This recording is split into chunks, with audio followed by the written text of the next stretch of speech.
এই, একটু এইদিকে আসো তো। আমি চারপাশে ভালোভাবে দেখি আমার আশেপাশে কেউ নাই। তার মানে মেয়েটা আমাকে ডাকছে। জি, আমাকে ডাকছেন? তো কেউ কি আছে আশেপাশে যে তাকে ডাকবো? বলুন, কি বলবেন? একটা রিক্সা এনে দিবেন? এখানে কোনো রিক্সা নেই। না, আমি পারবো না বলেই হাঁটতে শুরু করলাম। পিছন থেকে মেয়েটি বলে উঠল। খ্যাত কোথাকার, এগুলো কোথা থেকে যে আসে! আমি শুনেও না শোনার ভান করে চলতে শুরু করলাম। বাসায় ফেরার সময় দেখি মেয়েটা ওখানেই দাঁড়িয়ে আছে। কি, আপনি এখনো যান নাই? দেখছেন না? আচ্ছা, আমি একটা রিক্সা এনে দিচ্ছি। আমার রিক্সার দরকার নেই, আমার আব্বুকে কল করে বলছি, সে আমাদের গাড়ি নিয়ে আসতেছে। আপনার আব্বু গাড়ি চালায়, আগে বলবেন তো। জি না, আমার আব্বু চালায় না, আমাদের ড্রাইভার চালায়। ভালো, যান। তোর তো সাহস কম না রে, তুই আমাকে জান ডাকলি কেন? চুপ। আমি আপনাকে যান ডাকতে যাব কেন? তুই তাহলে তখন কি বললি? আপনার গাড়ি চলে এসেছে তাই বললাম চলে যান। তার ছেঁড়া কোথাকার। তুই আমাকে তার ছেড়া বললি?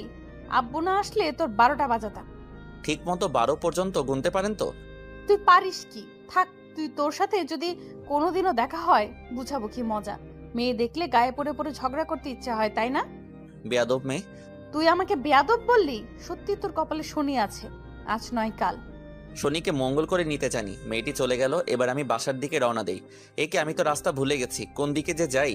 কি পাঠকগণ, ভাবছেন রাস্তা কেমনে ভুলে গেলাম? আসলে আমি এখানে নতুন এসেছি তাই। কি যে করি এখন, ঠিকঠাক জায়গার নামও জানি না। দেখি কাউকে জিজ্ঞেস করি। সামনে দেখি কয়েকটা বাচ্চা খেলা করছে।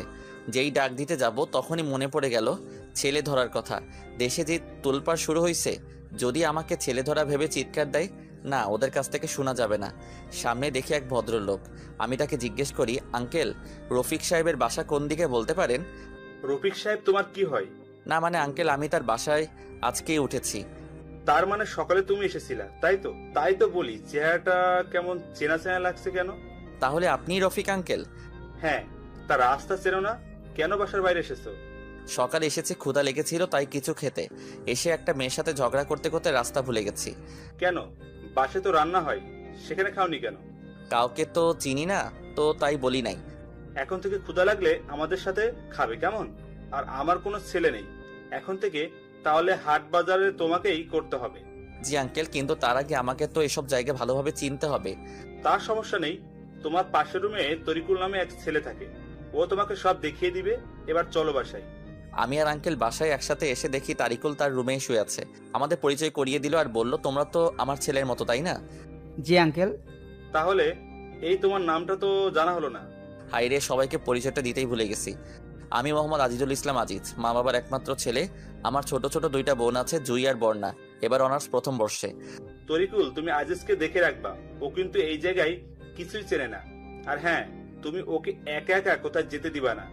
আমাদের পরিচয় করিয়ে দিয়ে চলে গেল। আচ্ছা, আপনার বাসা কোথায়? শাহাদাতপুর। আপনার? বাঘাবাড়ি, কিন্তু আপনাকে তো কখনোই দেখিনি। কি, আপনার বাসা বাঘাবাড়ি? ভালোই হলো, এক জায়গায় আর দুইজন। এখানে কতদিন ধরে থাকেন?